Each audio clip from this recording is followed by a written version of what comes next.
All of the shit that's really good,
Hello, everyone. This is Caperoni, and welcome to the DinarAlert conference call.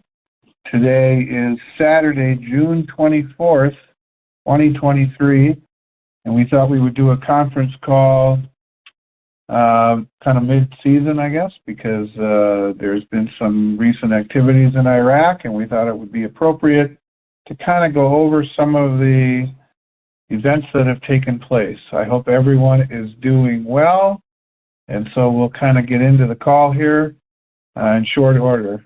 We believe DinarAlert is the most advanced Iraqi dinar intel website on the net, and for those of you listening in who may or may not have been there before, it is dinaralert.webs.com, dinaralert.webs.com. Concept was simple, to provide a great research site for the Iraqi dinar investor without outside influence from advertisers or dinar dealers. The plan was simple: to put together a group of which consisted of technology experts, translators, bankers, stockbrokers, and research gatherers to provide the most accurate information available in regard to the pending change in value of the new Iraqi dinar. Then offer two great choices, of course, for DinarAlert cellular text service and the voice call to landline notifications for people that were members on the site who truly wanted first knowledge upon the change in value of the dinar. Bob, who started the site back then, highly recommended one of these two services to all the members, as he believed the group would know before anyone else. There is a one-time fee to sign up for the services at $7.95. Since then, of course, Bob has passed away and Brandon took over his son, and he's kept, for the most part, the website is free to use, but he does have a donation required for access to the forums. So we'll kind of discuss various tabs on the site and how to navigate around DinarAlert. There is a chat room. You can go in there, and it's a texting chat, and we'll keep you up to date and informed on what's happening within Iraq. And then there's the research library tab, which we post in there research documents, reports, and so on, so you can go in and kind of become a student of your investment. The research library is what it is. It is a really nice resource for technical information. Of course, we mentioned briefly the forums tab. The forums tab does require a monthly donation for access, and that is where we post on a daily basis news, commentary, opinions, and so on a daily basis. So if you want to kind of interact and discuss the dinar or read about what's really coming out of Iraq as far as the news and information, you want to access the forums tab. And again, you have to click on the donation tab and make a donation for access to that. Conference calls. These calls give you up-to-the-minute analysis. We're excited to introduce Enorsti and myself, Kate Peroni, are hosting these calls. We give you unique insight and perspective to the dinar community. Check with, you can kind of click on the conference call box in the upper right-hand corner for posted times and dates for that. And what I'm going to have to do is take a short pause here because I'm getting a phone call from Enorsti, who keeps calling in.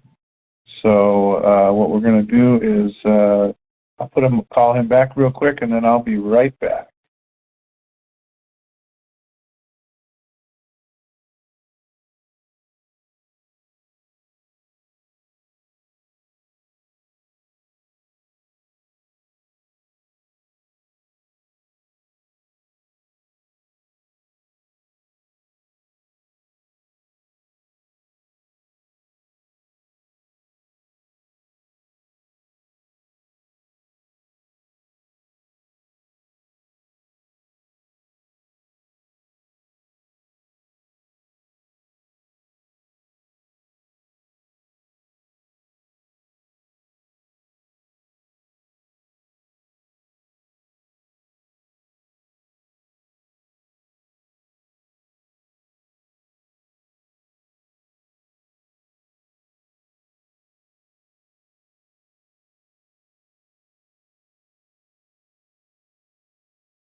All right, I'm back. I just sent him a quick message so that he can get into the call. Sorry for that, folks. Usually that's taken care of before the call starts, but unfortunately he likes to wait until the call's already started before he pesters me and tells me he can't get into the call. So in any event, we will get back into this here. Okay, so Do you tweet? Do you have a Twitter account at all? If you do, you can follow me on Caperoni on Twitter. You can find me at Caperoni. Integrity is important at DinarAlert, whether you're simply reading a post from the volunteer researchers or browsing the forums or the research library. Getting quality information without false rumors or hype is imperative. Knowing the motives or incentive of a website is also just as important. And at DinarAlert, we avoid all these issues by not having contractual advertisers or dealer influence. DinarAlert is solely supported by its members for its members, and any item purchased on the site helps support the operational expenses of DinarAlert. As I mentioned, Brandon, who's running the website on behalf of his father, made changes a few years ago to make the site more self-sufficient. Because DinarAlert has no advertisers, it relies now on donations to cover operational expenses. To run the website, a donation is required for access to the forums. If you have any trouble with the donations or donation tab, getting access to the forum, etc., use the Contact Us tab on the website and ask for help. He will promptly get back to you. We don't usually hold these calls very often, as those that are members on the site know. We hold a call when we believe we have factual information that benefits its members. So you won't hear made-up stories on this call. You won't hear concocted information on the call or the website like other sites do. Bob was so ahead of everyone years ago when he created DinarAlert for those who truly care about learning the truth about the Iraqi dinar investment. So tonight our call will be a discussion of what Iraq accomplished so far this year and what to look forward to. So on behalf of the staff, moderators, myself, Caperoni, Enorsti, T-Girl, Tammy44, Administrator, Brandon, and T-Girl, we welcome you to the DinarAlert conference call. Again, please check out dinaralert.webs, webs.com, or simply Google the words DinarAlert for access to the website.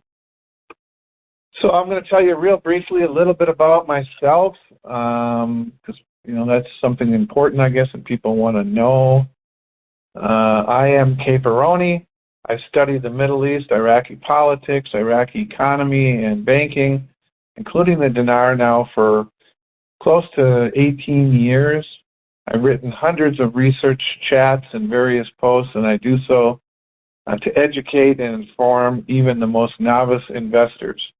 I came to DinarAlert years ago with my friends, contacts, and Arabic translator to do the best I could do to inform and provide information that would not be misleading or creating hype. One of which, of course, was Enorsti, who will be on the call in about 5-10 minutes to decipher Iraq's progress this year with all of us. This team over the year has followed, educated, and dissected the information in Iraq. In many instances, our research, we're kind of like detectives. We put the pieces of the puzzle together. As we document everything, it's all kept in the Caperoni and Friends section of the forums for your reading. So if you are members of the forums, you can go in to the Caperoni and Friends section and you can see a lot of the information that we have discussed is posted in there. You can really become a student of your investment if you take the time to read those chats and posts. I encourage all of you to listen to study this investment. I've done my best to provide accurate chats, and they're all posted in the DinarAlert forum. So please go and read that information. DinarAlert is a fact-based research site. The slogan is no rumors, no hype, just solid intel regarding the new Iraqi dinar.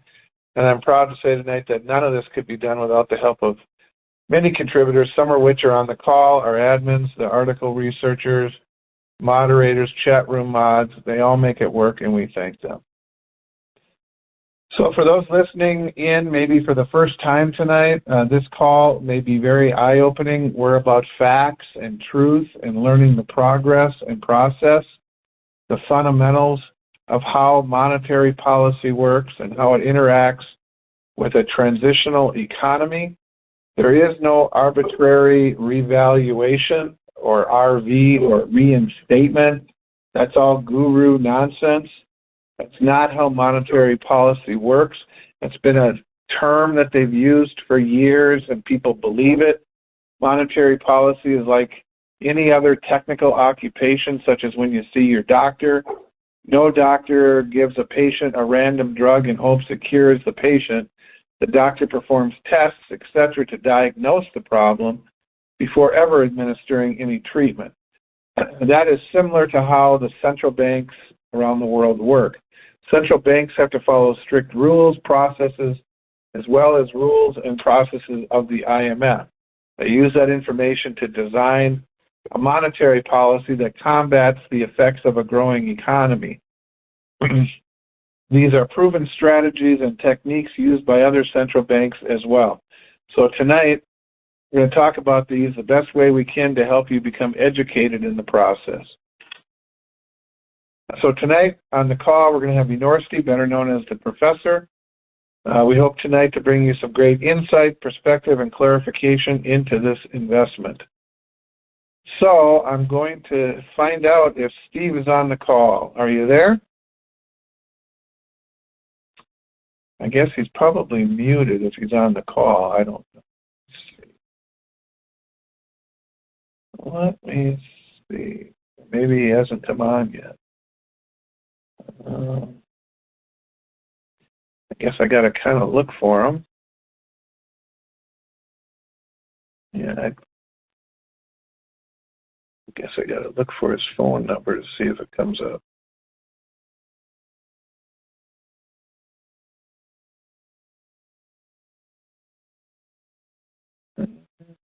See if he's on here yet.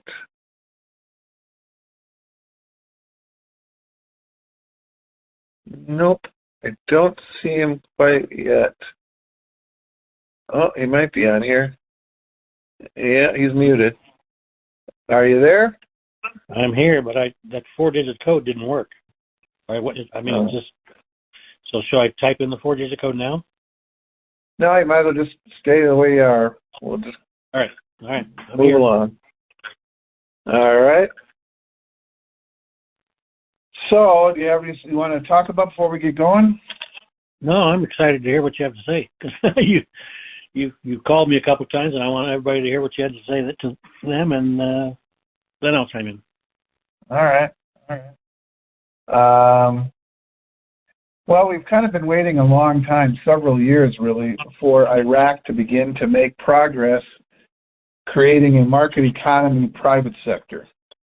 The new Prime Minister, al-Sudani, has been working tirelessly over the last several months to create the conditions for a diverse private sector.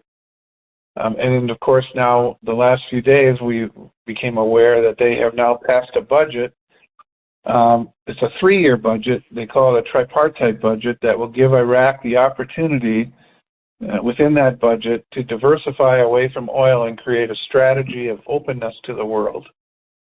Obviously, we still have a ways to go, but with the passing of the budget, Iraq now can begin that next phase of passing laws to encourage investment, activate the banking, and fully modernize the banking sector with the help of the central bank. We believe all of this is within the tripartite budget time frame, including the opening of the new central bank building, which has been under construction for about almost 2 years now. Passing laws through Parliament remain a key component, of course, to get investors and investment into Iraq.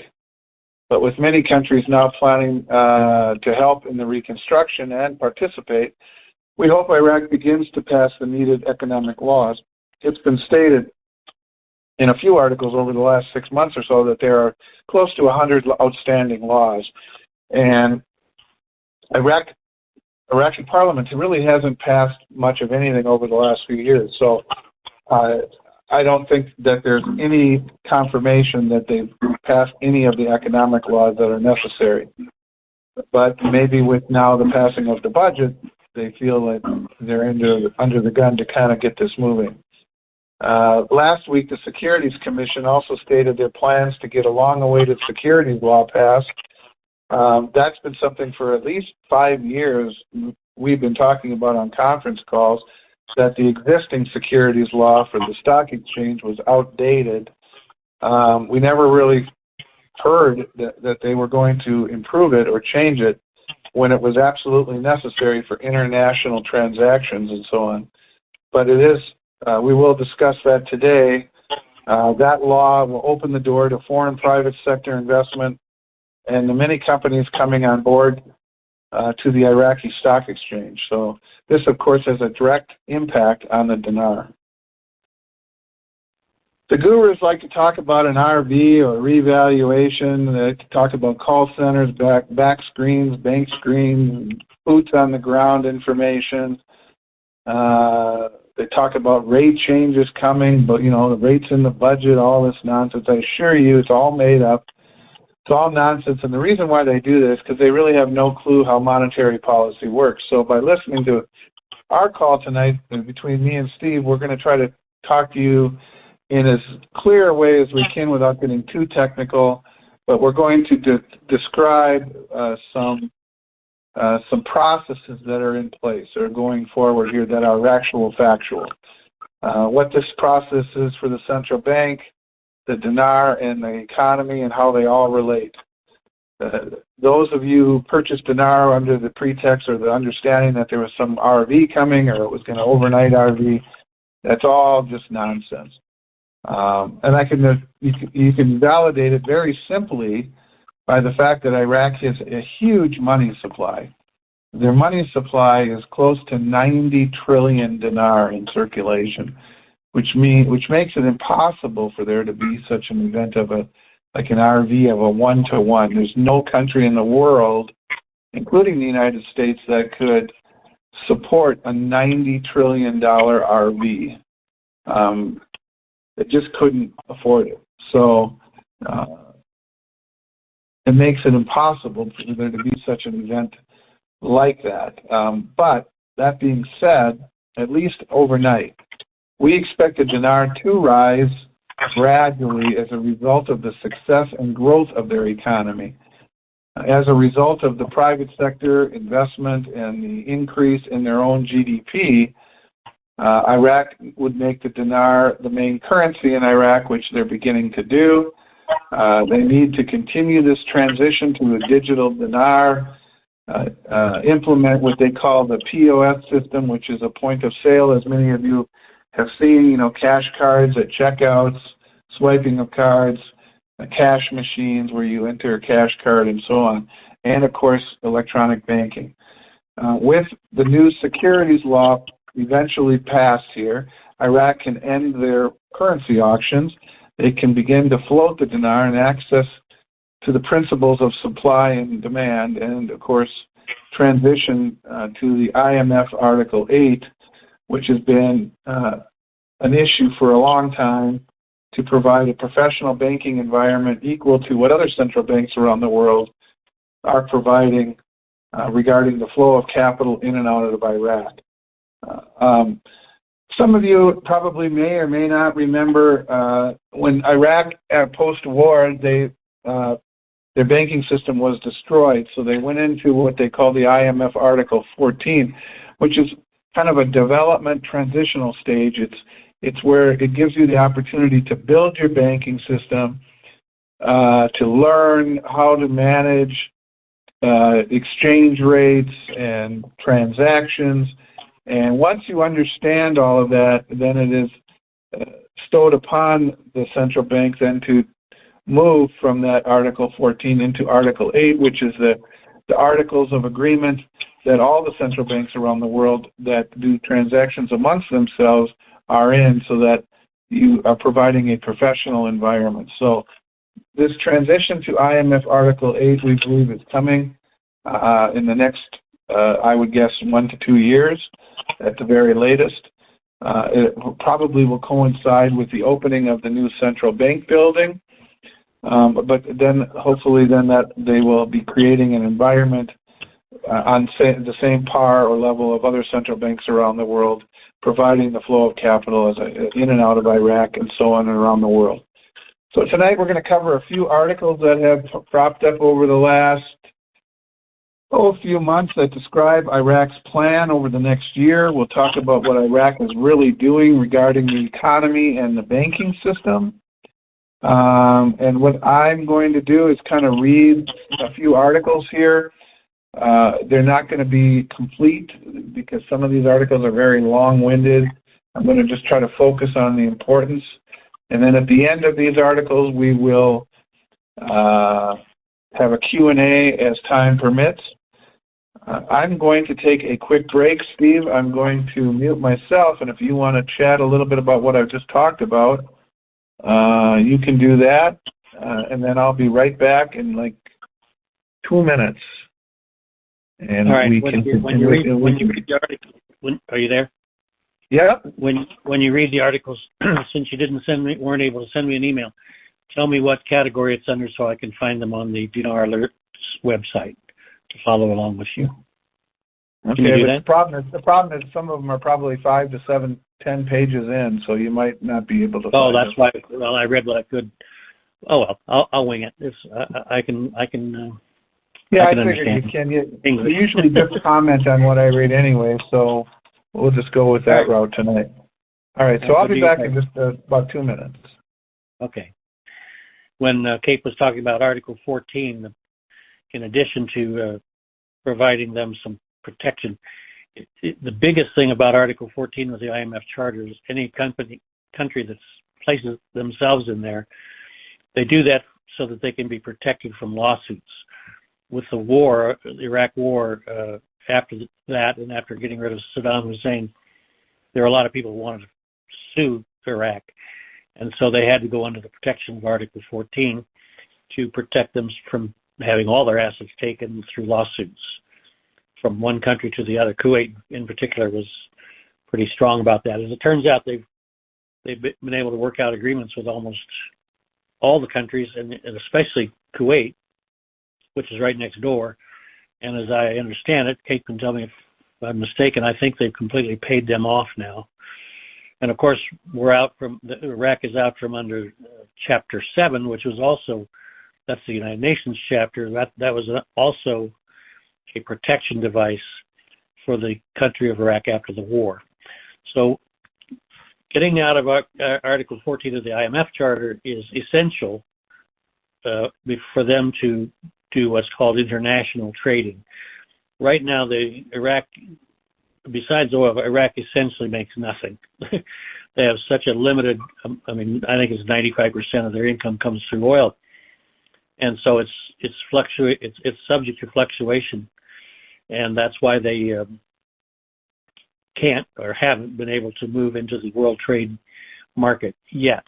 But Kate is going to come up with a couple articles that will indicate that the process is about ready to change, and that's why we're having this conference call tonight.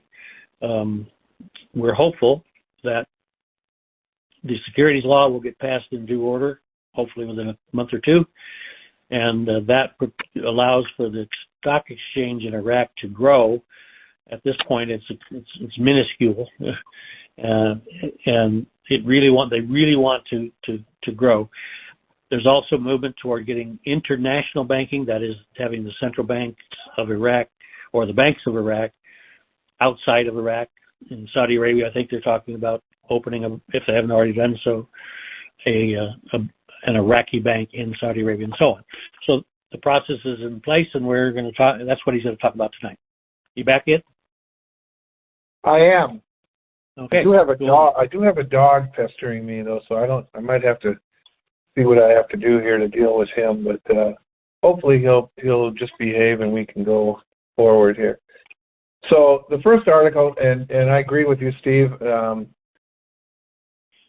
Iraq has a lot of work to do yet, but this process is not a quick process. And so one of the articles that I noticed the other day, it was on last May 31st. It was called Electronic Transformation in Iraq, Successive Steps Aimed at Facilitating Services, Industry Adopts Electronic Collection, and Commerce Launches a Single Window.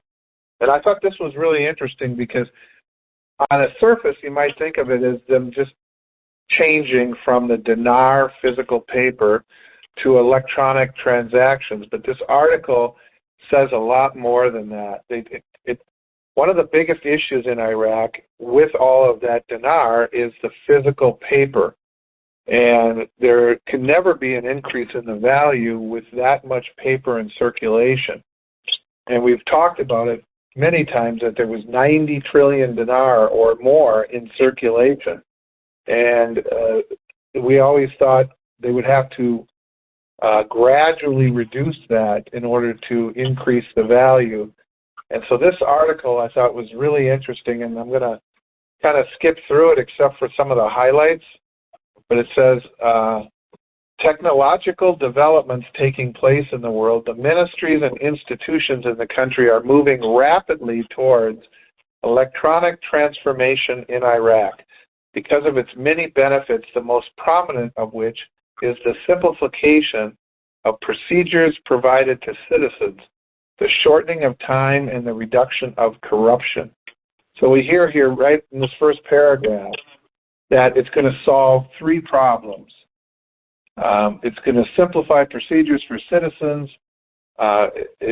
They haven't specifically said it yet, but the electronic transformation will, of course, allow them to move to the electronic transactions.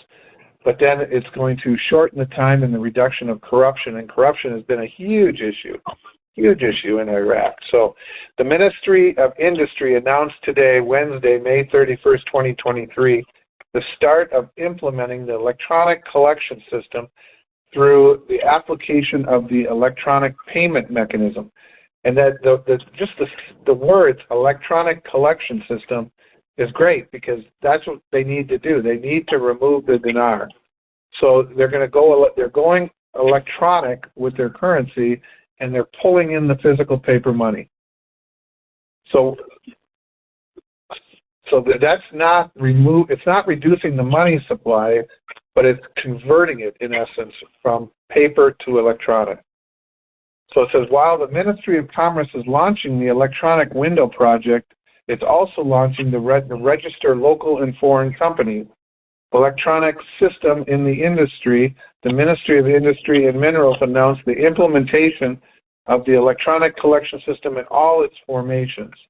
The statement of the ministry seen by the news agency stated that the electronic collection system has been activated in all public formations affiliated with the ministry through the implementation of the electronic payment mechanism, POS, in collecting money. Of course, POS is the point of sale system.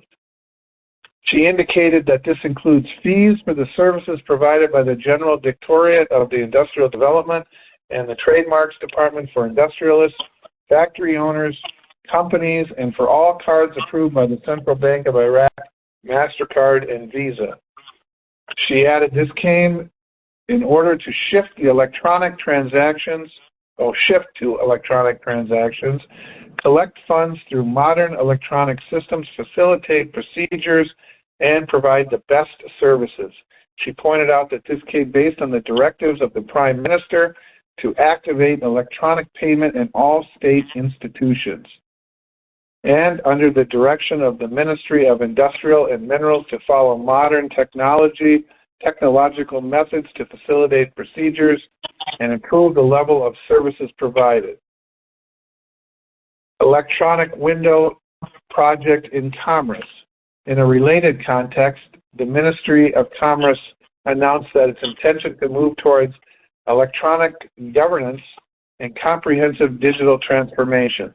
Today, we celebrate the launch of the Single Electronic Window project for registering local and foreign companies under the slogan, Together to Improve the Environment for Business Performance and Investment in Iraq. She said in a speech to ensuring the celebration of launching the electronic window project for registering local and foreign companies.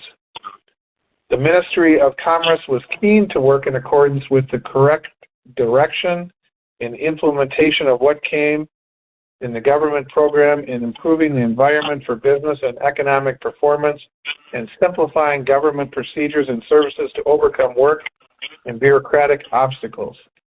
He pointed to the new opening of new channels up to the world, opening up to the world of business and economic through proper planning and a relentless pursuit to make Iraq a safe environment for investment and attractive for foreign companies to keep pace with development and building the country's economy. What do you think, Steve? Oh, this is great. You know, I've said this a long time ago, and we'll repeat it tonight. It's as if they're opening the doors to the wild, wild west in America. You know, it was about probably 40, maybe a little less years ago that credit cards came into America. We didn't used to carry debit cards and Visas and MasterCards, and it's taken years for us to get used to all that. Although probably a decade before most people did it, and now almost everybody uses those cards. Well, in Iraq, what's happening is this is all going to happen literally overnight. They're going to institute ATMs and debit cards and credit systems. They're going to force all of the businesses to basically do all their transactions electronically, that is through cards or online, as it were. And in the process, and this is where it's really important, in the process, they're going to switch from a keep my money in the mattress economy to forcing these people to take their money out of the mattresses and to put it into banks. And the banks will then send the money to the central bank, and the central bank will burn it gradually. And that's exactly what Cape had said. So over time, people will get used to this process that we've been undergoing for 30 or 40 years now. And we would hope within a matter of months, everybody will be on board, because if they want to do any international trading at all, they're going to have to use electronic methods, such as Visa and MasterCard. Now, Kate's going to talk about Chase Bank in a minute, I think, but the process is beginning, and this is really key to moving toward getting to the float, which is what we're looking for. Go ahead. Yeah, and you know, this has been going on now for about 2 months. So forcing all of the schools, the colleges, the gas stations, everybody into electronic banking is, just to simplify this, when you've got 90 trillion dinar in circulation, you can bring in that paper as it's deposited, and as you mentioned, it can be burned. There still is 90 trillion or equivalent electronically in circulation, or a combination of the two. But when the day comes and they want to start managing it and reducing the money supply, it's rather simple to just flip a switch, and all of a sudden all that paper is now gone and the money supply is much less. So that's important. It gives them total control over the money supply, puts them in a position to manage the currency and manage where that money is being stored and so on. And I'll mention another point about that in a minute, but I want to move into the next article here. We talked quite a bit in the past about a capital account, and this was part of the transition to a float, that as investors bring money into Iraq to invest, they need to bring it in through a centralized bank account where the central bank can manage, can do analytics and determine the amount of inflation and so on, the amount of capital coming in, the amount going out, but they hadn't been doing that. And so this article came out just earlier this month, and I thought it was quite interesting because it's something we've been saying for years, Steve, and here the title of the article explains it. So it's titled, Finance, the application of the Unified Treasury Account represents a quantum leap in the management of public funds. The Ministry of Finance confirmed today, Saturday, this was back on the 3rd of the month, that the initiation of the application of the Unified Treasury Account during the current month represents a quantum leap in the management of public money, including calculating the salaries of state employees. You remember when we were talking about capital accounts? Vaguely, in a long time. Yeah. Well, in a statement from the ministry received by the Iraqi news agency, with the support and guidance of the Ministry of Finance, Tarif Sami Mohammed, and within the framework of the tasks of the accounting department to manage the financial resources of the state, fund all ministries and departments and enable them to implement their plans and programs within the limits of the financial allocations allocated to them in the financial general budget. The department worked and during the next stages prior to providing optimal performance within the ministerial curriculum and plans to reform the public financial sector, including the start of applying the Unified Treasury Account during the current month to represent a quantum leap in the management of public money, including calculating salaries of state employees, as the department worked regularly to finance the salaries of the public sector for the month of May 2023, in addition to the department paying the dues of farmers, marketers for the wheat and grape crops for the 2023 season, financing the Ministry of Electricity to pay the wages of local investor. The statement added, in addition to the department through its general director, had to participate in the meeting, Order Committee 23226, chaired by the Prime Minister for the reconstruction of Sadr City, and discuss the basic details of the establishment of the new Sadr City, in addition to the director's participation in the coordination meeting in Nineveh government and the presence of the head of the Supreme Authority for Coalition between the governments to know the obstacles facing the governance projects and to overcome all financial obstacles in this regard based on the directives of the Prime Minister and the Ministry of Finance. He pointed out, in the field of supervising the financial matters carried out by all accounting units in ministries and departments through the development of internal control systems in them, including pre- and post-disbursement control, the department has initiated during the current month audit operations that include several bodies, including customs, tax authorities, in addition to the Civil Aviation Authority. So they're just going to centralize the financials of the country. Through. May I ask you a quick question? Yep. Roughly what percentage of the total economy is funded directly from the government? In other words, how many people work for the government? 80%, you think? Well, there's about, I believe, 40 million residents, and right. Unemployment is in the 20% or something. So probably, again, I'm speculating here quite a bit. I would guess it's 5 to 10 million people have government salaries right now. I think it's more. I think it's more than that. It's possible. Don't they pay the teachers and a lot of the economy is government controlled. That's their problem, that they've got a minuscule private industry. Isn't that correct? Well, I'm bringing this up for a point. It's intentions. I guess you could say it's intentional, but the reason why it's done is because the only source of revenue is to the government. So because of the oil economy. So right. And so then they disperse it by hiring people, and so they end up hiring probably well over half, I would think, of the entire population is in one way or another beholden to the government for their income. Now, having said that, the number is not as important as the fact that it's a big number. Having said that, if the government decides tomorrow, instead of paying you in paper dinar, that they're going to give you a debit card, this thing could happen overnight. This transition, we're going to get to the point where the only people who are going to be holding paper dinars, are going to be the people who don't work for the government, and that's a minority, and it's probably a fairly small one, in my opinion.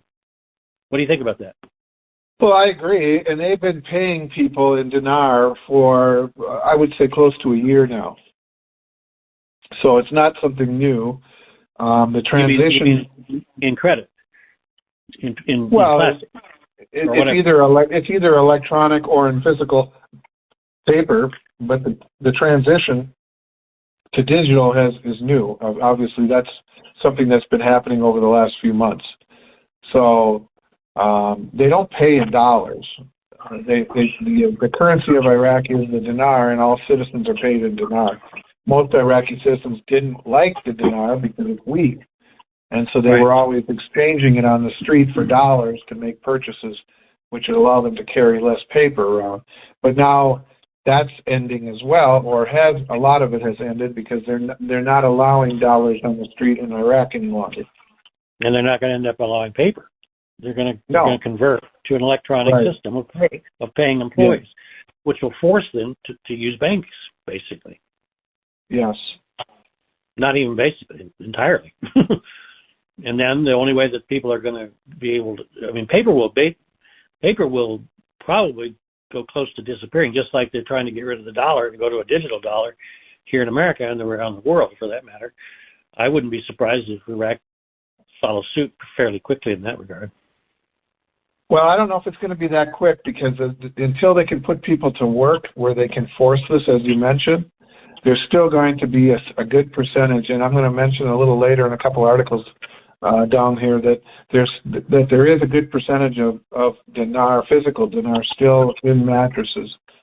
And of course, they are trying to lure it out and having people create bank accounts. But the Iraqi citizens are up against the fact that they don't trust the banking system, and so a lot of old school Iraqis, will still believe in storing their money at home, and I don't think that's going to change overnight. But we'll see as time goes on. Well, if the only way you get paid is through a debit or an electronic account, let's say you're take an example, a school teacher, and you're being paid, even though you're being paid by the principal, maybe it's all funded through the government. Almost everything's funded through the government directly. The government says from now on, instead of paying them in paper dinar, you're going to open a bank account for them. They're not going to have a lot of choice. I understand that. As I mentioned, those that are working, yes, but there's high unemployment in there. Yeah, what you're down to is the unemployed, and the unemployed don't have any money anyway, so they're not going to be having trillions of dinar in the mattresses. The money they want to get out is the guy that's running a car dealership there, but doesn't like banking. Well, he's going to be forced to if people come in to buy a car and all they've got is a credit card. Right. Right. Anyway, let's go on. Next article, Economist. We are on the verge of a quantum leap in financial transactions. This is from May 19th. A researcher in economic affairs, Hashim Badani, explained on Friday, this was a week ago, Iraq is on the verge of a quantum leap in the quality of financial transactions, especially with the entry into force of electronic applications in many institutions in order to get rid of the inflation that the country suffers from. And I think the word inflation there is kind of misleading. It's a term that's probably representing, in order to get rid of the paper money with 3 zeros on it, it's to get rid of that, stacks and stacks of bills. Right. Yeah. That's sometimes things are translated kind of incorrectly or stated incorrectly, but that's really what they're saying here. There's a lot of money in, obviously, with the in Iraq with the 3 zeros all over it. Right. By having. I don't think Iraq has an inflation problem. No. As we understand inflation, right? No. Al-Badani told the Al-Maluma News that Iraq, despite its late entry into techniques of financial sciences and its applications, the coming months will witness a wide boom in the applications of electronic financial transactions after decades of traditional monetary trading.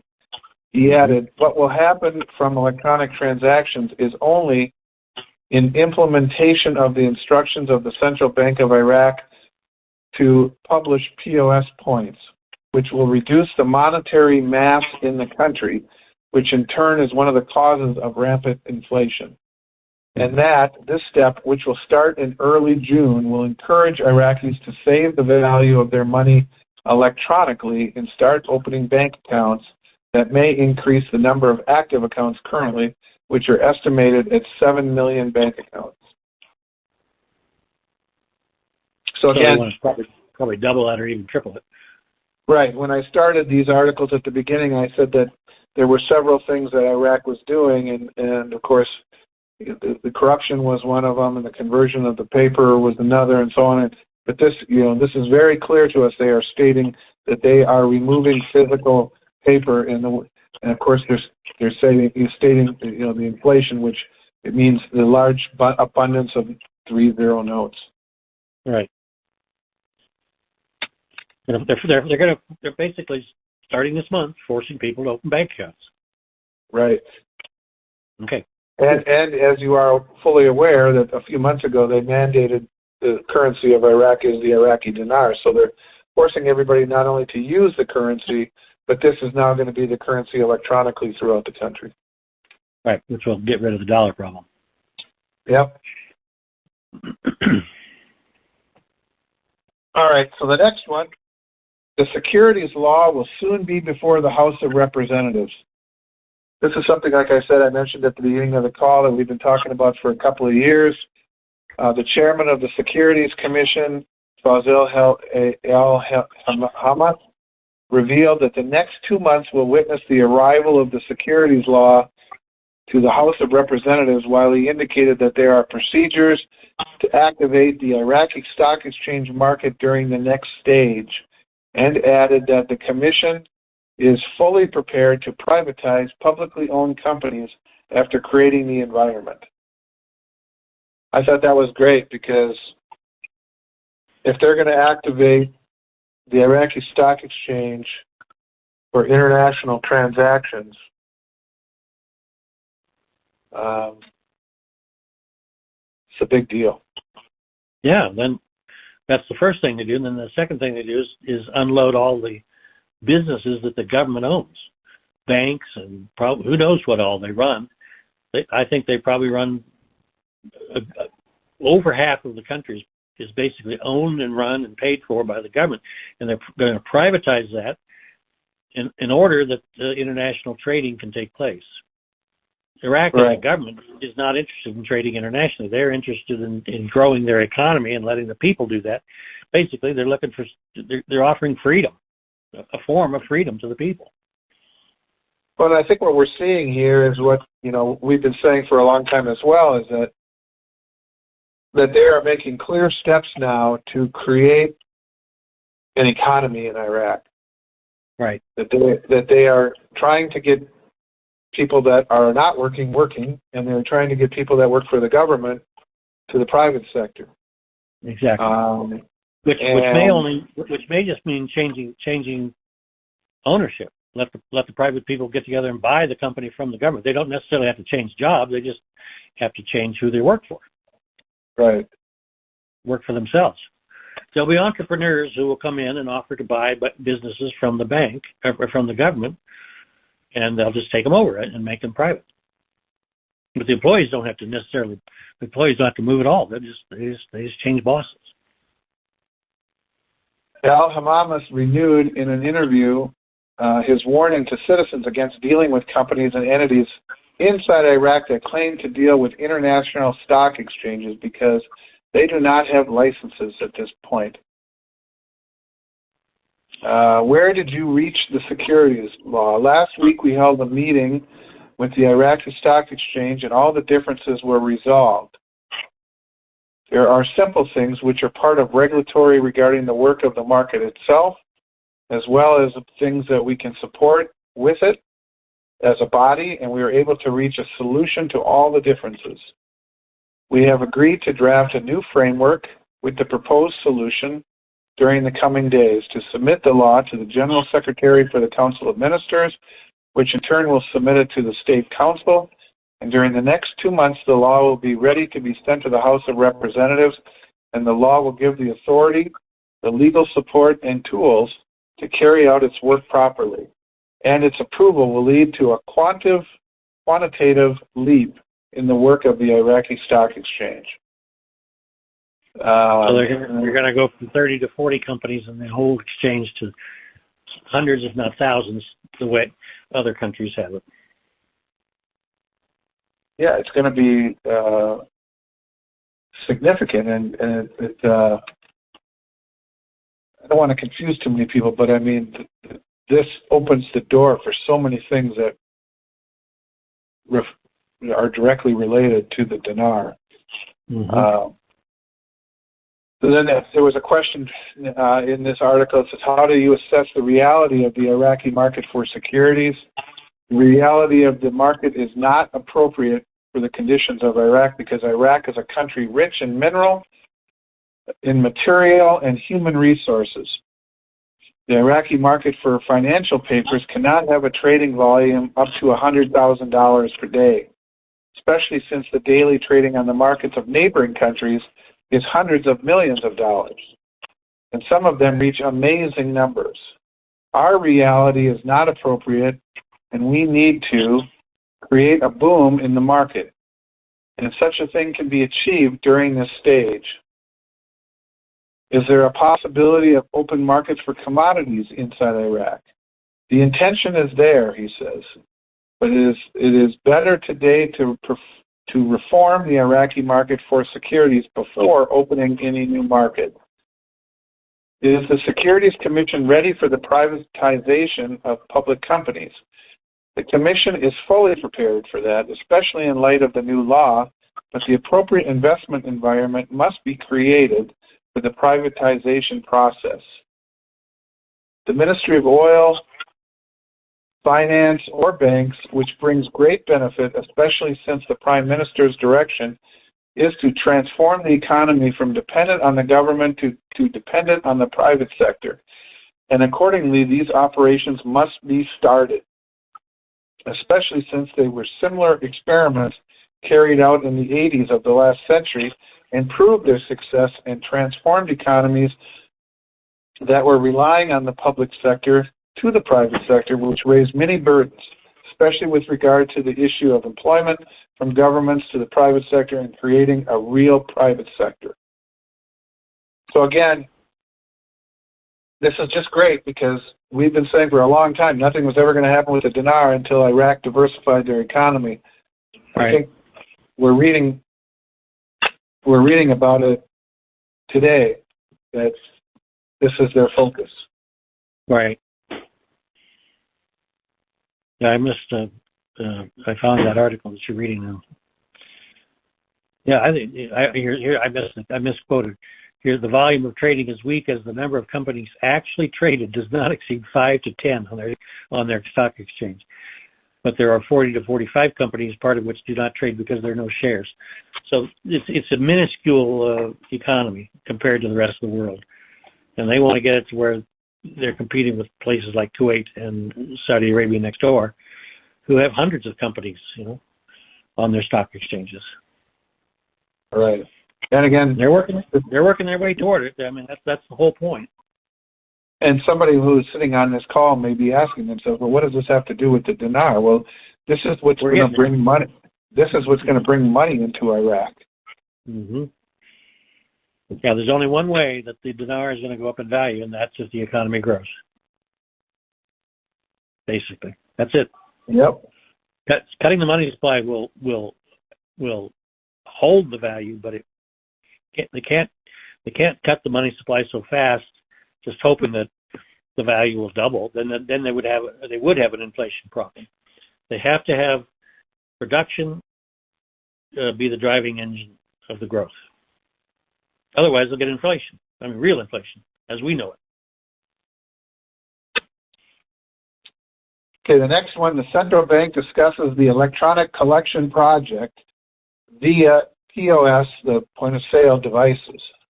This is directly from the central bank website. It's posted in the forums under the Central Bank of Iraq. It's dated May 29th.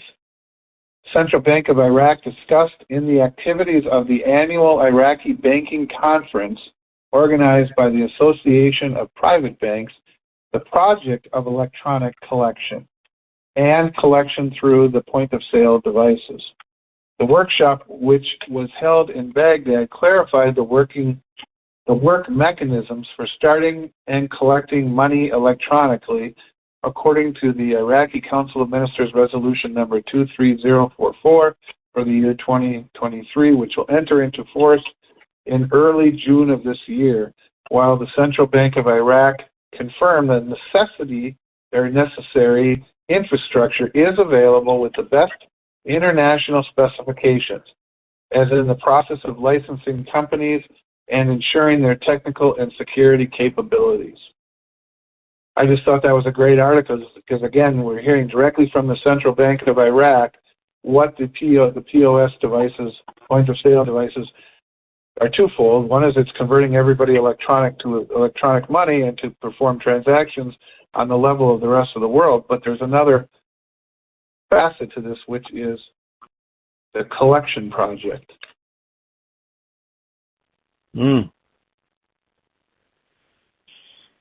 I like it.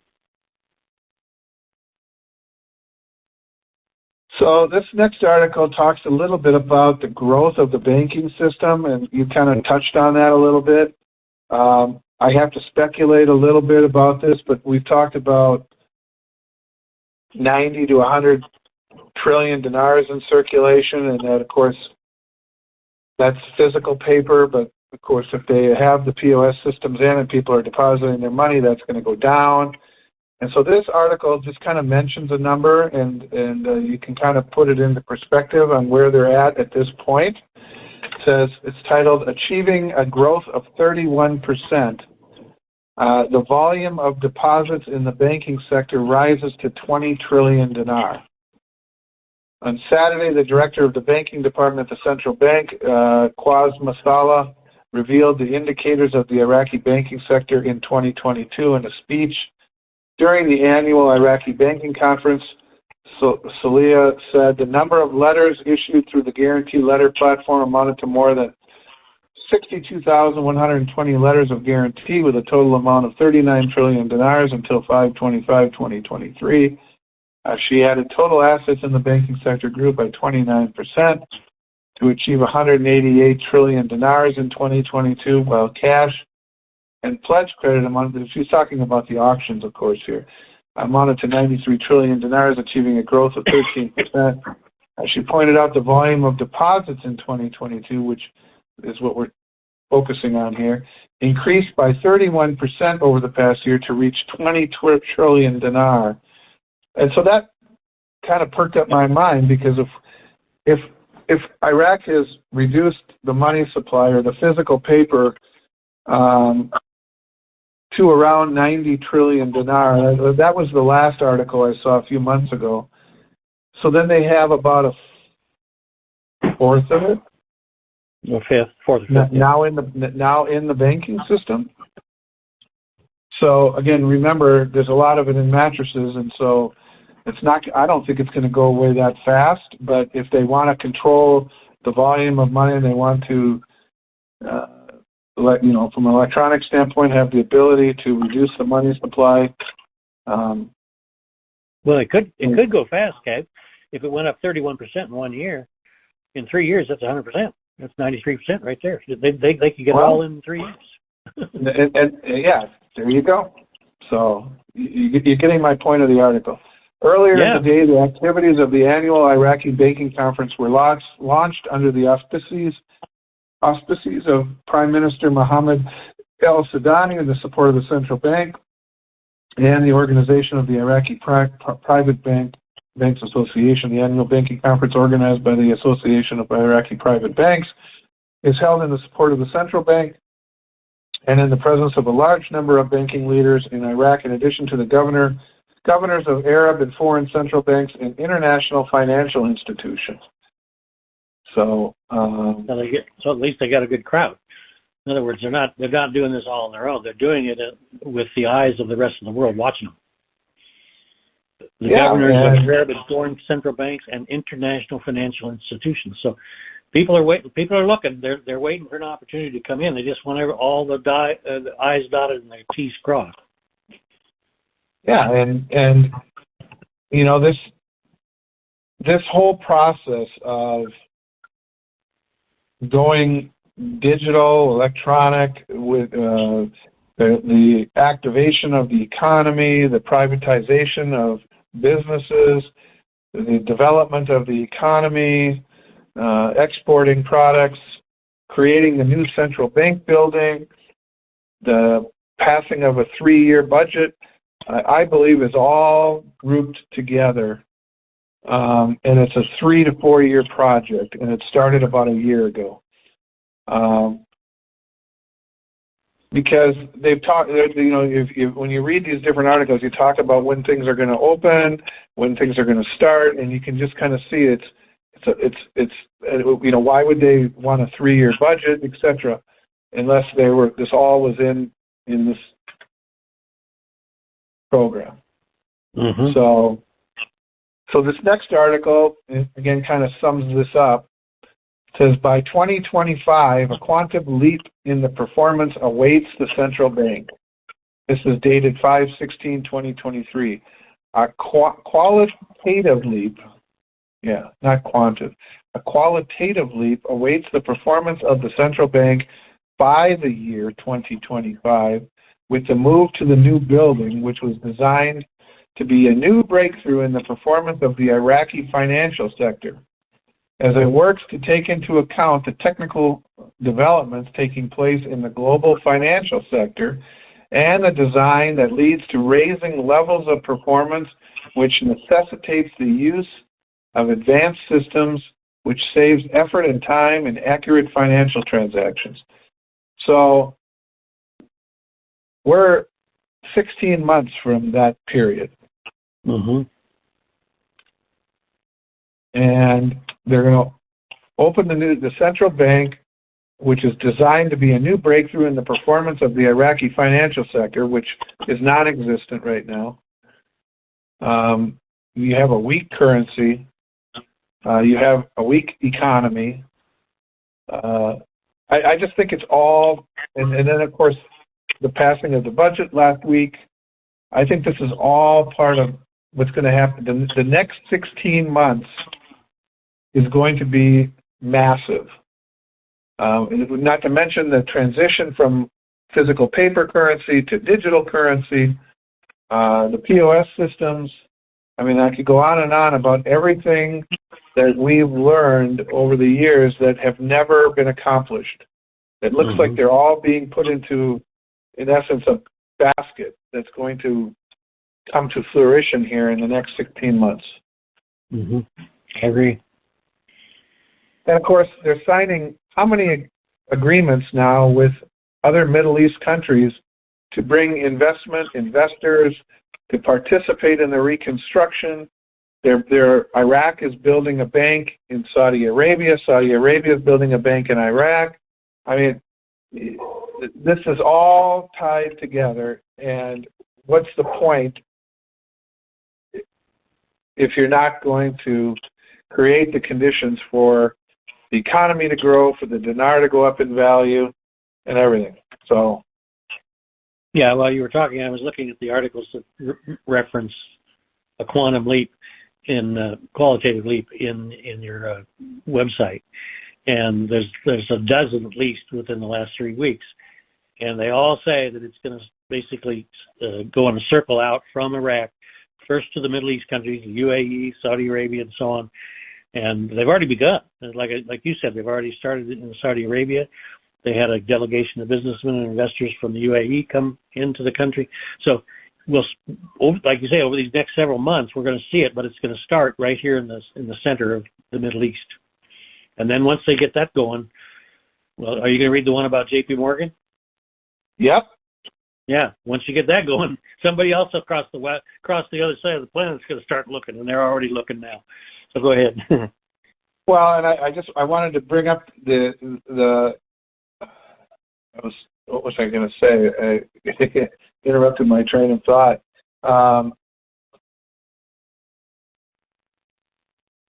What was it going to be?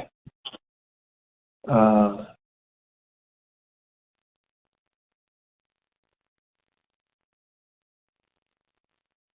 was going to say something that was related to. Oh, I know what it was going to be. So here they're talking about this significant change, the breakthrough in performance, the increase in the financial sector, and again, bringing this all back to full circle. They're not going to be able to do it in Article 14. So, right. This is, again, as I mentioned, it's a whole basket of things that we've talked about individually, different pieces for years of this puzzle are all coming together, I think, in the next 16 months. Again, we're talking about moving to Article 8, which in essence tells the world our banking system is now on the level of the other central banks. So now you can do business with us without hesitation. Well, you wouldn't be saying you're going to be ready for a quantum leap in performance, etc., if you weren't going to be there. Exactly. I mean, we're talking about automation. We're talking about, everything. And the new bank itself. And the biggest item, which we're interested in, is you can't do all this unless you're willing to have your currency internationally traded, and the only way to do that is to move to the float. Yeah, again, all of these pieces are all part of it. It's just hard. It's hard to remember all the pieces or the right place to insert them into the conversation. So that I don't want to confuse everybody, but I mean you've got a brand new 30 to 50 story central bank building that's going to be state of the art, and you're going to be represented amongst the world as the Central Bank of Iraq, but you're going to have a weak currency or a currency that doesn't reflect the actual economic success of your country. I don't think that's going to happen. I think that's why they're launching all of this stock market, the diversification of the economy. All of that is a prelude to 16 months from now. Right. Okay, so the next one.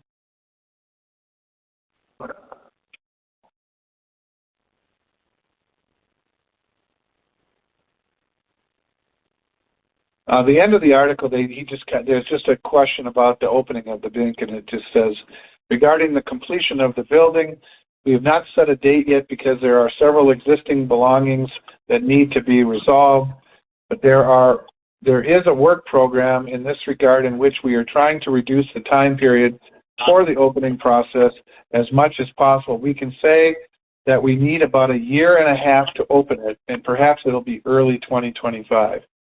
So,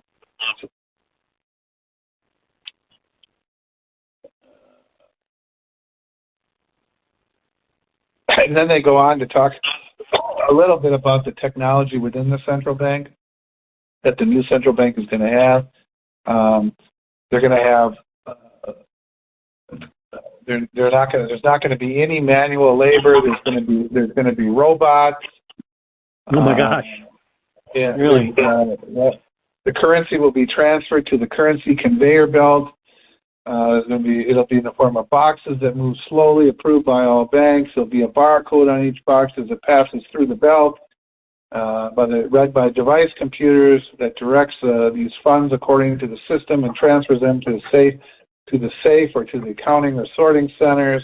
There's an integrated automation system that will save time and speed up the process of receiving and delivering currency to banks, as well as currency exchange between banks and banks or currency counting and sorting processes inside the bank.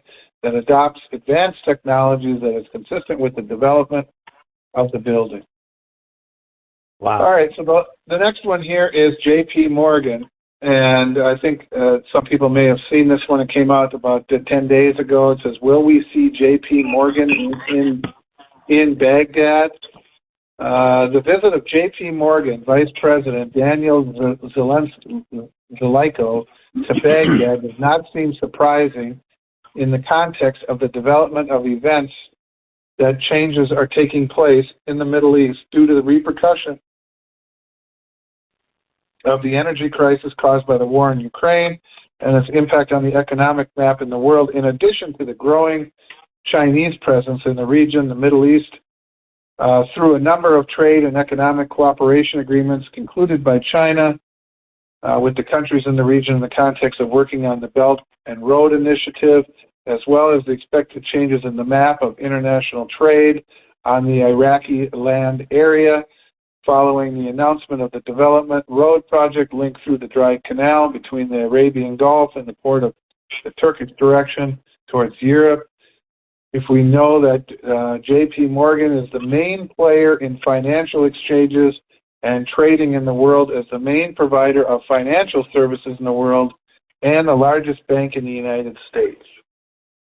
And J.P. Morgan has previously handled the process of financial transfers for Iraq with China via SWIFT platform last February to facilitate payments from the Iraqi banking system to the Chinese banking system with the aim of financing private sector imports directly. J.P. Morgan has a role in a number of issues related to the management of Iraqi reserves and liquidity management, as well as the technical support provided by the aforementioned bank to the Central Bank of Iraq and the banking sector in Iraq. According to the data of the relevant authorities, in addition to the constant keenness of the Iraqi side to show the extent of the central bank's commitment to applying international standards in combating money laundering and terrorist financing, and to strengthen relationships with the central bank in other countries. Again, strengthening relationship with central banks in other countries. That doesn't happen unless you're in Article 8. Absolutely. Involved in the system that deals and trades with J.P. Morgan, which suggests the existence of an important and prospective role for the aforementioned bank, whose features can become clear during the current stage, which paves the way for the existence of a banking industry in Iraq that raises to the level of the banking industry in the world, and which establishes a common ground between J.P. Morgan and the Iraqi banking system. And from here, it seems, according to an official statement, came the request of the Central Bank of Iraq from Zelaiko to open a representative office in Iraq, and this office may be the beginning of direct applications for supervision and control, and a real breakthrough for the global banking presence, and a supportive element for attracting investment capital in preparation for filling the banking arena free from the presence of globalization banks. Doesn't get much cleaner than that. J.P. Morgan is ready to leap into the fray, as it were.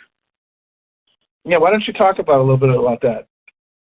Well, I mean, these words are just amazing. I mean, bring it into the world trade system. Like you said, they're going to go from being a little regional area to being a world trader, thanks to the efforts of J.P. Morgan signing this agreement with the Central Bank of Iraq. They're ready to roll. And like you said, you can't do this in Article 14 of the IMF Charter. And I suspect the IMF's behind. Well, I know the IMF's going to be up behind all of this, because they've said to the biggest bank in the world, J.P. Morgan, get your ass over there and get this thing on the road. And so I wouldn't be surprised if we wouldn't see a change to the Article 8 within months. I mean, probably at the outside months. What do you think? Oh, I agree. I think that there are a lot of things that, as we read that article, that tie into things that we've stated in the past, that can't happen unless this happens, or can't do that, or if you do this, you have to do that. The WTO, I believe, the World Trade Organization, if you're going to buy and sell or import or export merchandise around the world, you have to trade in your currency. That can't happen unless you're in Article 8. That can't happen unless your banking system is in compliance and the other banks respect their ability to perform those transactions. I have to read this. You read this, but I want to read it again because I found the article. And J.P. Morgan had previously handled the process of financial transfers for Iraqi trade with China. Is that amazing? I mean, China and the United States, two of the biggest trading people on the entire planet, and Morgan has invited China to participate with America to go into Iraq. I mean, it doesn't get bigger than that. That's the two biggest traders in the world. Yeah. Wow. It goes on. So, create with a SWIFT system. They did this last February with a SWIFT system to facilitate payments from the Iraqi banking system to the Chinese banking system with the aim of financing private sector imports directly. You know dang well if China gets involved, they're going to be wanting to go right down the throat of Iraq in terms of bringing in money. They don't have the hesitation that we do in America. They're all over the world right now. They're down in Brazil and they're even in Cuba. So if J.P. Morgan is with this, it's got to be all headed by the IMF to create a world system of banking. And I'm going to kind of deviate a little bit, and it's kind of speculative, but one of the things that always kind of impressed me with this is that this is a bank that if they are in Iraq, they will have a thorough understanding of Iraq's financial system and their currency and the exchange rate, at whatever that may be. A lot of these gurus have always talked about going to Wells Fargo and things like that, and I've always felt that would never happen because a lot of the local banks or regional banks, whether or not that they trade in foreign currencies or not, would never want to get involved in an emerging market, a currency that could be volatile. We're hearing here now that J.P. Morgan is going to be a country or a banking system that is going to have an office in Iraq, and so they are going to be engaging in transactions at exchange rates. Mm-hmm. And so we had always talked about is that it's stable. They wouldn't do it unless it was stable. Yeah, but I guess where I'm going with this is that we'd always talked about, but never really wanted to talk about, is if we were ever to get involved with how we would exchange our dinar. And we had talked about a facilitator or some kind of, converting it and creating a dinar-denominated account and watching it rise in value and so on. Well, it may end up very well being that we end up depositing our money through some relation to J.P. Morgan, whether it's Chase Bank, and I think Chase Bank years ago used to sell dinar. Yeah, I bought some directly from them. And again, I don't know anything about this yet or anything, but I mean, if this ends up being the biggest player in Iraq from America and the dinar is going up in value, that may end up being how we implement our process of what we're going to do with our dinar. Yeah, I remember we used to talk about opening a dinar-denominated checking or banking account at Chase, for instance, right? As a possibility. Well, if it's denominated in dinar and the dinar goes up, you're already home free. Convert the dollars right to your bank. Yep, and you have the confidence and comfort that Chase is going to wire the money into your account. Exactly. So. And you get rid of that whole problem of taking 10 million dinar down to downtown Los Angeles and going up 15 stories into some building and hoping that you don't get rousted before you get there. Right. But like I said, I have much more confidence in those circumstances with the fact that they are having these discussions and talks about being a presence in Iraq during this growth process than some guru talking about some fake banking system that he's talking about running down and going in and cashing in your dinar. Right. So I just thought I would anybody that's been with you and me for these last years knows that there is no such thing as an RV. That's the bottom line.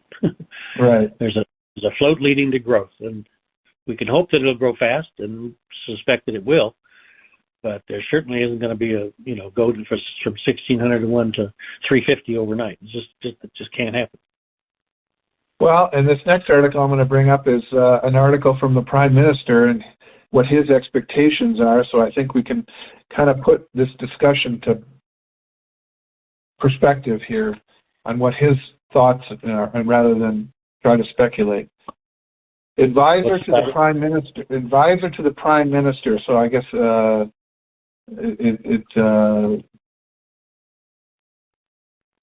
his opinion, I guess. Investment will witness a quantitative leap.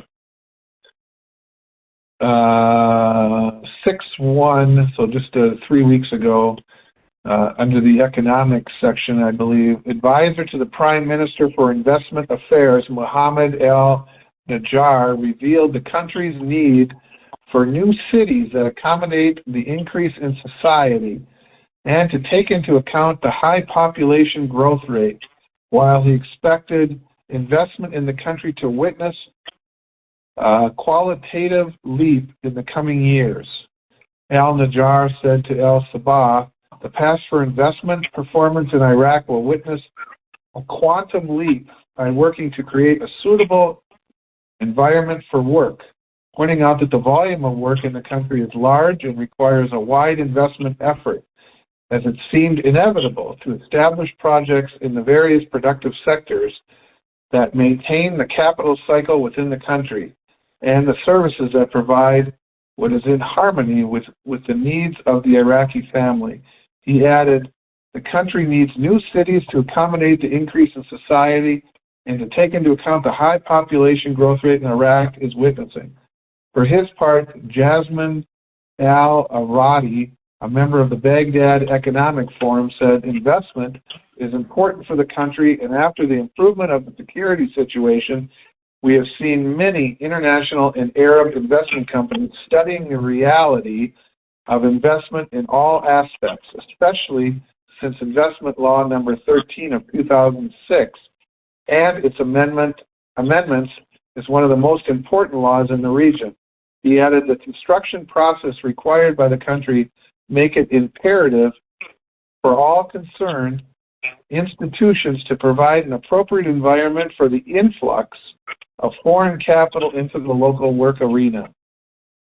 Noting that the reality of work today collides with effective decisions that date back to before 2003 and is not commensurate with the traditional phase in the country, the transitional phase of the country.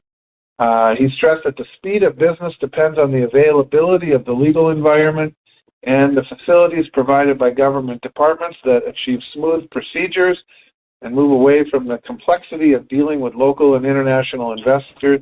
And it is possible to benefit from the regional and international experiences that have achieved rapid investment leaps. He pointed to the importance of adopting a flexible tax system that facilitates the smooth entry of the requirements of performance, success that support the investment process and provide attractive climates for modern technologies through which large and giant projects are implemented. And noting that the complexity that is practiced in the border crossings will be an expulsion of the capital that the country aspires to enter. Economic Affairs Specialist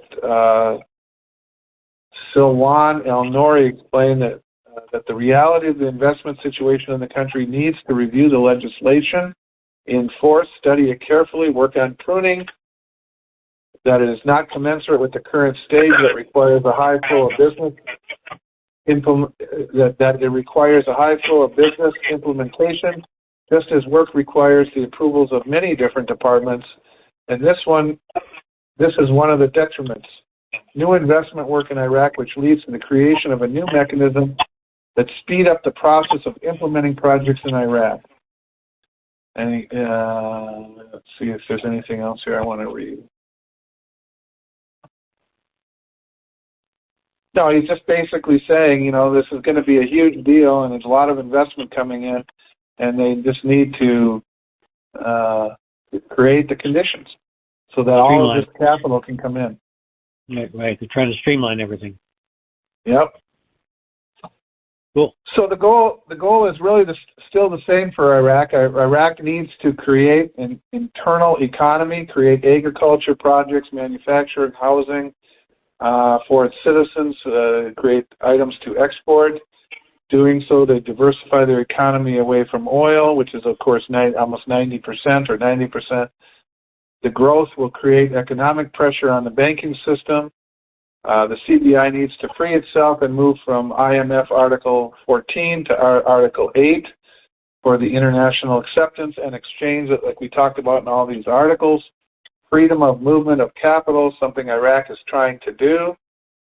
And then we mentioned this once before, I'll say it again. The IMF has told Iraq that such a move towards acceptance of obligations under Article 8 of the Articles of Agreement send a positive signal to investors and the investor community that Iraq is committed to maintaining an exchange system that's free of multiple currency practices and restrictions for current international transactions and facilitate the creation of a favorable business climate. Sounds to me, that quote came out like 5 years ago. It sounds to me Iraq is finally listening and trying to create that environment. Exactly. The government will implement reforms to strengthen the anti-money laundering, combating the financing of terrorism, that will contribute to improve the integration of the domestic financial system into the global economy. It sounds to me, again, that's what they're talking about. All of this is going to bring them to the day where they float the dinar and, stop the daily currency auctions. And that's what we're waiting on. Everybody's looking. What does this mean? The gurus always talk like things are going to happen today, or then it doesn't happen today, and it's going to happen tomorrow. Nothing's going to happen today or tomorrow, I assure you. But these steps that are happening are building blocks, stepping stones, and the big one was the budget. That gave them the approval and opened the window for 3 years to accomplish what they need to do. Now that the budget's been passed, it's been signed by the president, it's going to be published in the newspaper, I believe here in the next few days. Then the Prime Minister could start making decisions for all of this. They need to start implementing. They need to launch all of these plans. They need to get Parliament back in session and make any changes to these laws that are still outstanding that relate to the direct economy and the growth of the economy. But everything's falling into line. It's very slow, but it's falling into place. I agree.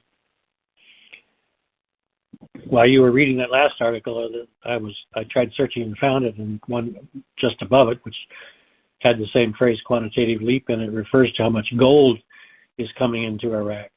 They already have 132 tons of gold. Now they're coming in with another 50 tons per year from outside. Yeah. So they're planning on making this the strongest currency in the world. There's no question in my mind. They already have the strongest currency in the world because they've got 110 billion in cash in reserves, of which 132 tons is gold, and only 90 trillion dinar in circulation. So they have over 100% coverage of their full money supply. No other country in the world has that strong a currency. I think America has less than 15%, and that's just the domestic number of dollars around. If we tried to take into account the ones that are sitting all over the world in central banks, we'd be lucky to have 1% coverage for our money in gold and other reserves. So it's going to happen, and they're making plans. I can't believe this article says they're planning on an annual flow of up to 50 tons or more of gold per year coming into the country. Wow. That means they're not messing around. They want to have the strongest currency in the world, and they know that the fiat currency is going to die, which they are. Yeah. BRICS is creating a gold backed currency, and we're not part of it, unfortunately. So we'll see what happens. Well, I'm just going to sum up what I said a minute ago, and then we can move on to Q&A. Right. Iraq has now passed. It's official. They passed a 3-year tripartite budget, giving them the authorization now to begin this process, in essence. And all of this, to me, coincides with the economic plan for the next 3 years, which includes the new central bank and the banking system.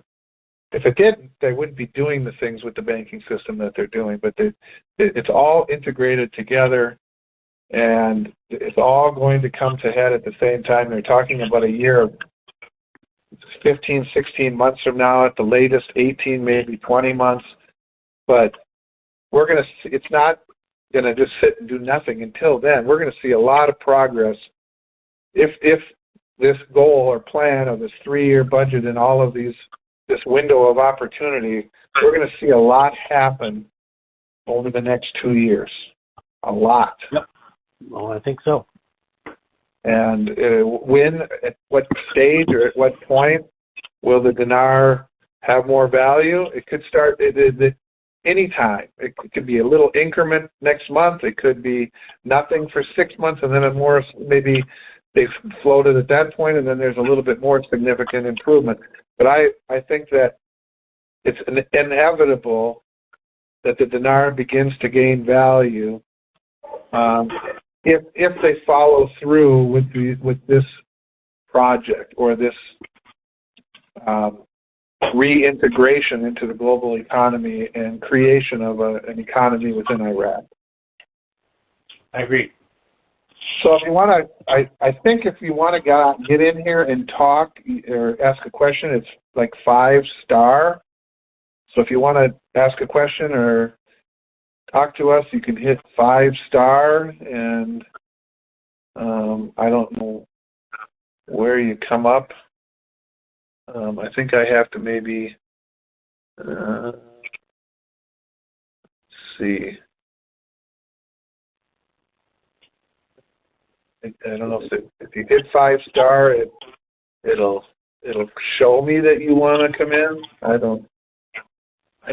We don't do these conferences often enough that I remember how to do half this stuff anymore. Unfortunately.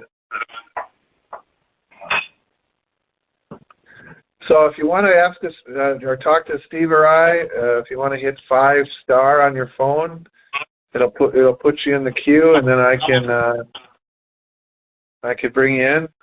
Does anybody want to ask a question? Somebody want to just confirm that that's how you do it? You can hit 5-star and see if you pop up on my display here so I can bring you in. No, I don't think anybody wants to ask a question or anything. Well, it's because you did such a good job. Oh, yep, somebody popped up. So now I got to just see how to do it. Let me see here. Let me see. Are you there? 325? Hey, this is Katie. Hey, Katie, how are you? Hey, Katie. I'm good. I'm just calling to tell you, great call. A lot of fun, wasn't it? It was. It's good stuff. Yeah, No well, we appreciate that. Yeah. Just thank you guys a lot. All right. Well, thank you, and thanks for listening in. Okay, bye-bye. Bye-bye. We've only been waiting, 17 years? Something like that. Yeah, to talk about progress that they should have done. Right. Well, so that's how you do it. I guess apparently you hit 5-star, but she's the only one that wanted to ask questions. So, I guess at this point, Steve, you want anything you want to say, and we'll just wrap it up? Nope, I'm all done. It was a good call. Okay. All right, everyone. Thanks for listening, and we hope you have a wonderful night. And take care, everyone. We'll talk to you later. Thank you, bud. Bye-bye. Yep. Bye-bye.